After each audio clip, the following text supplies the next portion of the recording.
ஜெய் ஸ்ரீ மாத்ரே நமக. ஜெய் குருதத், ஜெய் குரு பரசுராம். நமஸ்காரம். நான் கரூர்லேருந்து வல்சலா பணிக்கர், பிரசன்ன ஜோதிடர். இன்றைக்கி நம்ம மேச ராசிக்கு சனி பயிற்சியுடைய பலன்களை பார்க்க போகிறோம். இந்த 2025 பிப்ரவரி மாதம் வரக்கூடிய இந்த சனி பயிற்சி மேச ராசியை பொறுத்த வரைக்கும் இப்போ தான் 7.5 சனி ஸ்டார்ட் ஆகக்கூடிய காலகட்டங்கள். ஆனால் அதுக்காக நீங்கள் மொத்த வாழ்க்கையும் முடங்கி போயிடுச்சு அப்படிங்கக்கூடிய எண்ணங்களை மட்டும் தூக்கி எறிஞ்சிருங்க. பொதுவாகவே சனி உழைப்பாளிகளுக்கு நிறைய நல்லது தான் செய்வார்.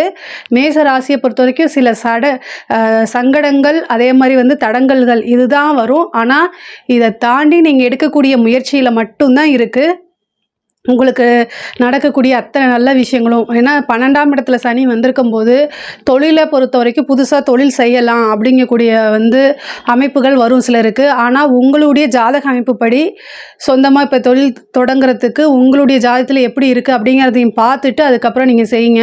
ஏன்னா உங்களுடைய மேச ராசியை பொறுத்த வரைக்கும் 10 குடையவரும் 11 குடையவரும் சனியாக போகிறாரு. அப்போ தொழில் ஸ்தான அதிபதியே உங்களுக்கு சனி தான். தொழில் காரகனும் சனி தான். 12ஆம் இடம்ங்கிறது விரயஸ்தானம். ஆனால் அது இன்வெஸ்ட்மெண்ட்டையும் குறிக்கக்கூடிய ஸ்தானமாக தான் இருக்குது. அப்போது புதுசாக தொழில் தொடங்கலாமா அப்படின்னா கண்டிப்பாக தொடங்கலாம். ஆனால் நிறைய முயற்சிகள் இருக்கணும், கடுமையான உழைப்பு இருக்கணும். ஆனால் 6ஆம் இடத்தை சனி பார்க்குறாரு. 6ஆம் இடத்தை பார்க்கும்போது என்னென்னா தொழில் ரீதியாக நிறைய கடன்கள் வாங்கும்போது அந்த கடன் வாங்கக்கூடிய விஷயத்தை மட்டும் ஒரு தடவைக்கு 2 தடவை யோசிக்கணும். இன்னும் 2.5 வருஷம் இருக்க போகிறாரு இந்த 12ஆம் இடத்துல. அதுக்கப்புறம் அடுத்த 2.5 வருஷம் ஜென்ம சனியாக மாறுவார். ஸோ இது எல்லாமே கருத்தில் மனசில் வச்சுக்கிட்டு நீங்கள் என்ன செய்யணும், எடுக்கக்கூடிய ஒவ்வொரு முயற்சிகளையுமே யோசித்து நிறுத்தி நிதானம் செயல்பட்டாலே பெரிய லெவலில் உங்களுக்கு 7.5 சனியுடைய பாதிப்போ தாக்கமோ இருக்காது. நமக்கு கடவுளுடைய பிளஸிங், அனுகிரகம் வேணும், பெரியவங்களுடைய ஆசீர்வாதம் வேணும். அதுக்கு மேலே நமக்கு கடவுள் என்ன கொடுத்துருக்காருன்னா சிந்தித்து செயல்படக்கூடிய அளவுக்கு அறிவையும் கொடுத்துருக்காரு. ஸோ ஒவ்வொருத்தரும் மேசராசியில் இருக்கவங்க 7.5 சனின்னு புலமாமல் நீங்கள் எடுக்கக்கூடிய ஒவ்வொரு விஷயமும் செய்யக்கூடிய ஒவ்வொரு செயலையும் நிறுத்தி நிதானத்தை கடைபிடிக்கணும். 7.5 சனி நடந்துட்டு இருக்கும்போது ஒவ்வொரு செயலையும் பின்விளைவை என்ன அப்படிங்கிறத யோசிங்க. உங்களுக்கு வெல்விஷர் யாரோ அல்லது வீட்டில் இருக்கக்கூடிய பெரியவங்க கிட்ட எல்லாத்துக்கிட்டையும் கேட்டு அதுக்கப்புறம் ஒரு முடிவுக்கு வாங்க. எடுத்தோம் கவுத்தோன்னு எந்த ஒரு முடிவு செய்யாதுங்க. இந்த 7.5 சனியில் இதுதான் நான் சொல்லக்கூடியது. கவனமாக இருக்கணும் அப்படின்னா இந்த ஒரு விஷயம். 2வது உங்கள் ஹெல்த் சம்மந்தப்பட்ட விஷயங்கள ரொம்ப கவனமாக இருக்கணும். 12ல் உங்களுக்கு குடும்பஸ்தானத்தை பார்க்குறாரு, 6ஆம் இடத்தை பார்க்குறாரு, 9ஆம் இடத்தை பார்க்குறாரு. இந்த ஸ்தானங்கள் எல்லாமே உங்களுக்கு நல்ல ஸ்தானமாக தான் இருக்குது. 6ஆம் இடம் அப்படிங்கும்போது இந்த காலகட்டத்தில் நீங்கள் அமைதியாக போகும்போது எதிரிகள் இருக்காங்களே அவங்க உங்களை உசுப்பேத்துறதுக்கே ஏதாவது ஒரு விஷயத்த செய்வாங்க. அவங்களுக்கு கொண்டாட்டமாக தான் இருக்கும். ஏன்னா நீங்கள் ஒரு விஷயத்தை செய்வீங்க, அது ஏதாவது ஃபஸ்ட்டு ஃபெயிலியர் ஆகிறதுக்கு வாய்ப்புகள் இருக்குது. அது ட்ராபேக் ஆகும். சம்டைம் அது சக்ஸஸ் இல்லாமல் போகலாம். இந்த மாதிரி விஷயங்கள் இருக்கும்போது உங்களுடைய எதிரிகள் உங்கள் கண் முன்னாடியே பேசலாம், உங்களை தூண்டி விடுறது, அதே மாதிரி ஆத்திர அடை செய்கிறது, அவங்களுடைய அட்டுழியம் ஜாஸ்தியாக தான் இருக்கும். இருந்தாலுமே 6ஆம் இடத்தை சனி பார்க்கும்போது நம்ம அடங்கி போகிறது நல்லது. மற்றவங்க கிட்ட சண்டை சச்சரவுகளை, வீண் விவாதங்களை தவிர்க்கிறது இந்த 2.5 வருஷத்துக்கு ரொம்ப ரொம்ப நல்லது. சனி வாக்குஸ்தானத்தை பார்க்குறாரு. அப்போ பேசக்கூடிய வார்த்தைகளை நிறுத்தி நிதானமாக பேசணும். 2ஆம் இடத்துல சனியோடைய பார்வை இருக்கும்போது உங்களுக்கு ஆப்போசிட்டில், அதாவது உங்களுக்கு பிடிக்காத நபர்களோ அல்லது ஆப்போசிட்டில் இருக்கிறவங்களோ உங்களுடைய வார்த்தையை அவங்க ஏதாவது ஒன்று நக்கலாக சிரித்து பேசி உங்களோட வார்த்தைகளை இழுக்கணும்னு பார்ப்பாங்க. எப்படா நீங்கள் இந்த வடிவேல் படத்தில் வர மாதிரி தான் வா சண்டைக்கு வா வா அப்படிங்கிற மாதிரியே இருப்பாங்க. இந்த 2.5 வருஷம் அமைதியாக இருக்கிறது ரொம்ப நல்லது. எந்த ஒரு விஷயத்துலையுமே தப்போ ரைட்டோ, அதாவது அவங்க மேலே தப்பு இருக்கட்டும், பட் ஆனால் அந்த இடத்துல இருந்து மூவ் ஆன் பண்ணி போக பழகிக்கங்க. ஆனால் நீங்கள் இயற்கையாகவே ஒரு மூவ் ஆன் பண்ணி போகக்கூடிய பர்சன், எல்லாத்தையும் கண்டுக்காமல் போகிறது, பொறுமையாக இருப்பீங்க அப்படின்னா கூட இந்த 7.5 சனி காலகட்டத்தில் தான் உங்களுக்கு கோபம் நிறையா வரும். ஸோ அதனால் ரொம்ப ரொம்ப நிறுத்தி நிதானமாக செயல்படணும் அப்படிங்கிறத நான் ரொம்ப அழுத்தமாக சொல்கிறேன். ஓகேங்களா?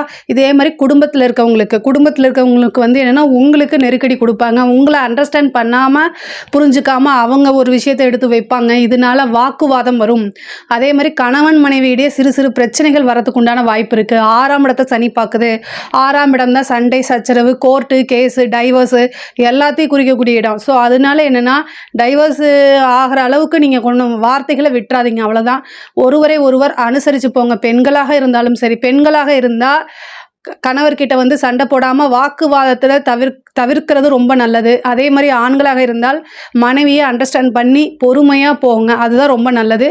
வீட்டில் வீட்டில் இருக்கவங்க கிட்ட வந்து வெளியில் இருக்கக்கூடிய விஷயங்களை காமிக்காதீங்க. ஏன்னா வேலை வந்து என்றைக்கு வேணால் அது மாறும் போகும், அடுத்தடுத்த லெவலுக்கு நம்ம போயிட முடியும். ஆனால் குடும்ப நபர்கள் அப்படி கிடையாது. ஸோ அதனால் அந்த உறவை வந்து கட்டி காப்பாற்றுறது அப்படிங்கிறது ரொம்ப முக்கியமானது.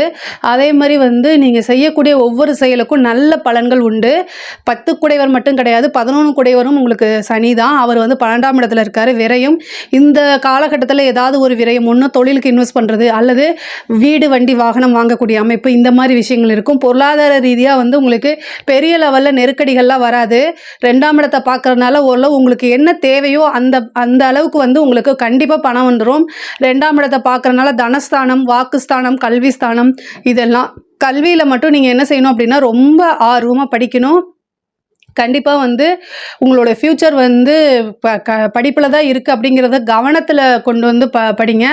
தொழில் வந்து முன்பையோட கொஞ்சம் நல்லா தான் இருக்கும். ஏன்னா 12 இருக்கிறாரு அப்படின்னா சனி வந்து தொழில் ரீதியாக நிறைய அலைச்சல்கள் கொடுப்பாரு. அதே நேரத்தில் சோம்பேறித்தனத்தையும் கொடுத்துருவாருங்க. சோம்பேறித்தனம்னா உங்களோட மைண்டில் வந்து நீங்கள் போகணும் செய்யணும் அப்படின்னு ஒரு காரியம் இருக்கும், ஆனால் செய்ய முடியாத தன்மையே வந்து உடல் அளவில் வந்து உங்களால் செய்ய முடியாது. ஒரு அலட்சிய போக்கு, இந்த மாதிரி விஷயங்கள்லாம் கொடுத்துருவாரு. அதெல்லாம் ரொம்ப ரொம்ப கவனமாக இருக்கணும். அதே மாதிரி வந்து சில பேருக்கு வந்து இந்த சொத்துல இருந்த பிரச்சனைகள், வில்லங்கங்கள், இது எல்லாமே நீங்கும். ஏன்னா 6ஆம் இடத்தை பார்க்குறாரு. கோர்ட்டு கேஸு வழக்குகளில் இருந்த பிரச்சனைகள்லாம் நீங்கி உங்களுக்கு, ஏன்னா சனி வந்து 6ஆம் இடத்தை பார்க்கும்போது உங்கள் மேலே நியாயம் தர்மம் இருக்குது அப்படின்னா உறுதியாக 100% நீங்கள் தான் வந்து சக்ஸஸ் பண்ண போகிறீங்க.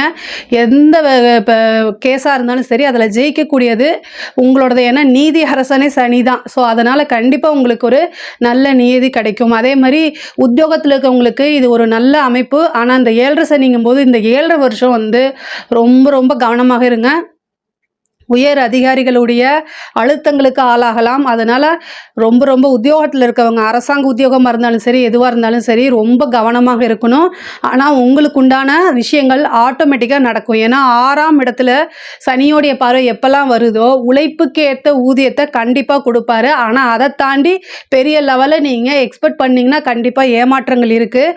ஆனால் சனி 9ஆம் இடத்தையும் பார்க்குறாரு. ஒரு சிலருக்கெல்லாம் வந்து இடமாற்றம் அப்படிங்கிறது இருக்குது, உத்தியோக ரீதியாவோ தொழில் ரீதியாவோ. ஆனால் அலைச்சல்னா அலைச்சல், நல்ல அலைச்சல். ஏன்னா 12ஆம் இடத்துலேருந்து 9ஆம் இடத்தை பார்க்குறாரு.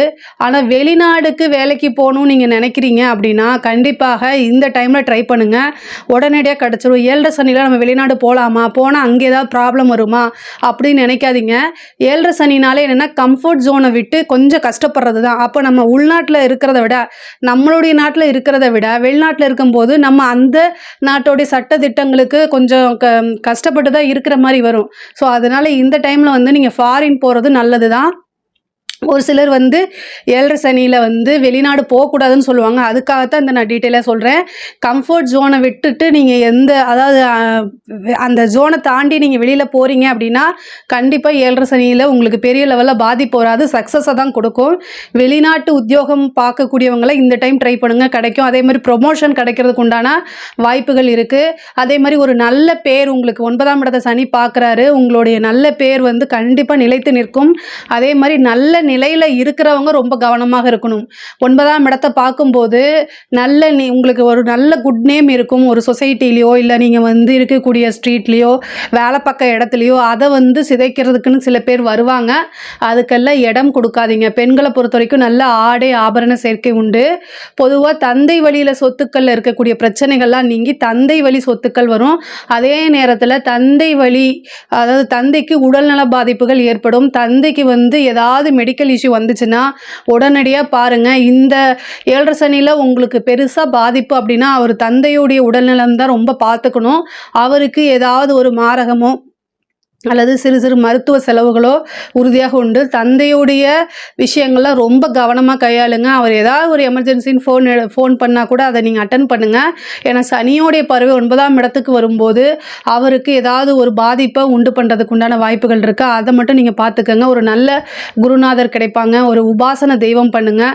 அதே மாதிரி குலதெய்வ வழிபாடு கண்டிப்பாக நீங்கள், ஏன்னா 7.5 சனியுடைய பாதிப்பு அப்படின்னு வந்துட்டாலே ஃபஸ்ட்டு நீங்கள் குலதெய்வத்தை வழிபாடு பண்ணுங்கள். குலதெய்வம் தான் வந்து உங்களை பெரிய லெவலில் பக்கபலமாக இருந்து காப்பாற்றும். அதே மாதிரி வந்து வீர ஆஞ்சநேயர் பகவான் இருப்பாங்க. அதாவது எல்லா பெருமாள் கோயிலையும் ஆஞ்சநேயர் இருப்பாங்க. மேச ராசியை பொறுத்த வரைக்கும் வீர ஆஞ்சநேயர்னு எங்கேயாவது இருக்கா அப்படின்னு நீங்கள் சர்ச் பண்ணி உங்கள் வீட்டு பக்கத்தில் இருந்தால் கூட நீங்கள் போயிட்டு வரலாம். வெண்ணையும் செந்துரமும் வச்சு அவருக்கு வழிபாடு பண்ணுங்கள். 2 நெய் தீபம், வெண்ணெய், செந்துரம் இதை வச்சு வழிபாடு பண்ணுங்கள். சனியோடைய பாதிப்புகள் வந்து ரொம்ப ரொம்ப குறைவாக இருக்கும். நல்ல பலன்கள் உங்களுக்கு கூடுதலாகவே இருக்கும். 6ஆம் இடத்தை பார்க்கறதுனால காசு பணம் சொத்து சேர்க்கையெல்லாம் வருங்க. 6ஆம் இடம்ங்கிறது வந்து சொத்து சேர்க்கையும் உண்டு பண்ணும். நல்ல யோகங்களையும் காசு பணத்தையும் கொடுக்கறதோட திடீர்னு ஒரு வீடு வண்டி வாகனங்கள் வாங்குறது, ஏற்கனவே ஒரு இடம் வாங்கி போட்டிருக்கீங்க ஒரு வீடு கட்டுறது, இந்த மாதிரி அமைப்புகள் இருக்கும். அதே மாதிரி கடன் ரீதியான இருக்கக்கூடிய பிரச்சனைகள்லாம் கொஞ்சம் கொஞ்சமாக படிப்படியாக சால்வ் ஆகிறதுக்கு உண்டான அமைப்புகளும் இருக்குது. பொதுவாகவே நான் ரொம்ப உங்களுக்கு நீங்கள் ஜாக்கிரதையாக இருக்கணும் அப்படின்னா எதில் அப்படின்னா வந்து குடும்பத்தில் இருக்கக்கூடிய நபர்கள்கிட்ட ரொம்ப அட்ஜஸ்ட் பண்ணி போகணும். சண்டை சச்சரவுகள் வீண் விவாதங்களை தவிர்க்கிறது நல்லது.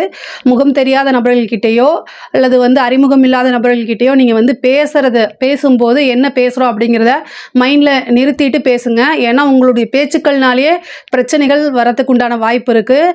7 சனியில் கவனமாக இருக்கணும். அதே மாதிரி சுறுசுறுப்பாக இருக்கணும். இதை 2ஐயும் யார் செயல்படுத்துகிறாங்களோ அவங்க கண்டிப்பாக சக்ஸஸ் பண்ண முடியும்.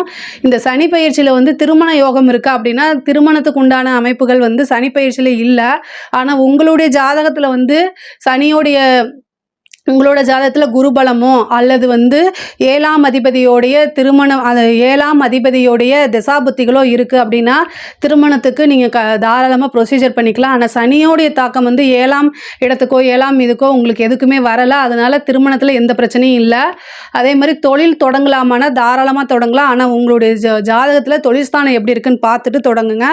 மற்றபடி இந்த 7 சனி பாதிப்புகள் வந்து குறைக்கிறதுக்கு நான் பரிகாரம் சொல்லியிருக்கேன். வேறு ஏதாவது சந்தேகங்கள் இருக்குது அப்படின்னா கமெண்ட்ஸில் கேளுங்க. நான் கண்டிப்பாக ஆன்சர் பண்ணுறேன். நம்மளுடைய சேனலை லைக் பண்ணுங்கள், ஷேர் பண்ணுங்கள், சப்ஸ்கிரைப் பண்ணுங்கள். நன்றி, வணக்கம்.